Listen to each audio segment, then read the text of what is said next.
Egg इतने ज्यादा कम है कि वो एग ओवुलेट नहीं हो रहे हैं। तो अगर आपकी ओवुलेशन की प्रोसेस प्रॉपर नहीं है, अगर आपका एग प्रॉपर नहीं बन पा रहा है, तो नेचुरली फिर आपको प्रेगनेंसी के अंदर में दिक्कत आएगी। रसोलियों का, फाइब्रॉइड्स का होना, ओवरी के अंदर रसोलियों का जैसे सिस्ट है, एंडोमेट्रियोसिस है। तो अब जानते हैं कि फीमेल जो है उसकी इनफर्टिलिटी की क्या क्या वजह हो सकती है। तो इसको जानने से पहले मैं चाहूंगा कि आप मेरा पहला वीडियो फॉलो करें जिसमें मैंने बताया था कि नॉर्मल प्रेगनेंसी कैसे होती है। उस वीडियो को देखने के बाद आपको ये वीडियो यानी कि फीमेल के अंदर इनफर्टिलिटी के क्या कारण होते हैं वो ज्यादा बेहतर समझ में आएगा।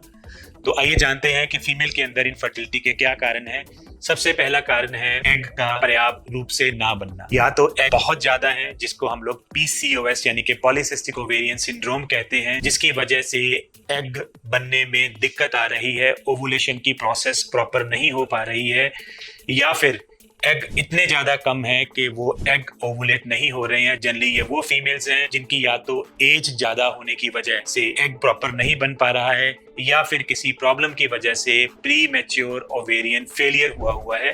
तो अगर आपकी ओवुलेशन की प्रोसेस प्रॉपर नहीं है, अगर आपका एग प्रॉपर नहीं बन पा रहा है, तो नेचुरली फिर आपको प्रेगनेंसी के अंदर में दिक्कत आएगी। दूसरा पार्ट है, जैसा कि आपने पहले वीडियो में देखा होगा, कि फैलोपियन ट्यूब्स किसी कारण से, चाहे वो आपकी इन्फेक्शन है, पेल्विक इन्फ्लेमेटरी डिजीज है, या फिर कोई पुरानी सर्जरी है, या फिर ट्यूब चिपकी है, इन कारणों से अगर आपकी ट्यूब ब्लॉक है तो नेचुरली स्पर्म और एग का फ्यूजन नहीं हो पाएगा और एम्ब्रियो तैयार नहीं होगा। तो ऐसे पेशेंट्स के अंदर भी प्रेगनेंसी में प्रॉब्लम आती है जिसमें ट्यूब्स वगैरह ब्लॉक है। तीसरी प्रॉब्लम जो है वो यूट्रस को लेके हो सकती है, एंडोमेट्रियम, जिसको हम लोग बेबी का बेड कहते हैं। किसी वजह से एंडोमेट्रियम प्रॉपर ग्रो नहीं कर पा रही है, तो अगर आपका एम्ब्रियो प्रॉपर बन भी रहा है तो वो एम्ब्रियो आके जब यूट्रस के अंदर जुड़ने की कोशिश करता है तो क्योंकि उसकी लाइनिंग में प्रॉब्लम है तो वो जुड़ नहीं पाता है, और ऐसे पेशेंट्स के अंदर भी प्रेगनेंसी में दिक्कत आ सकती है।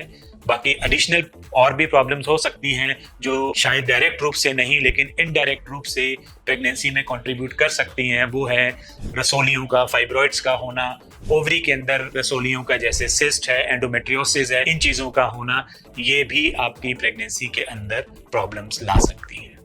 Thank you.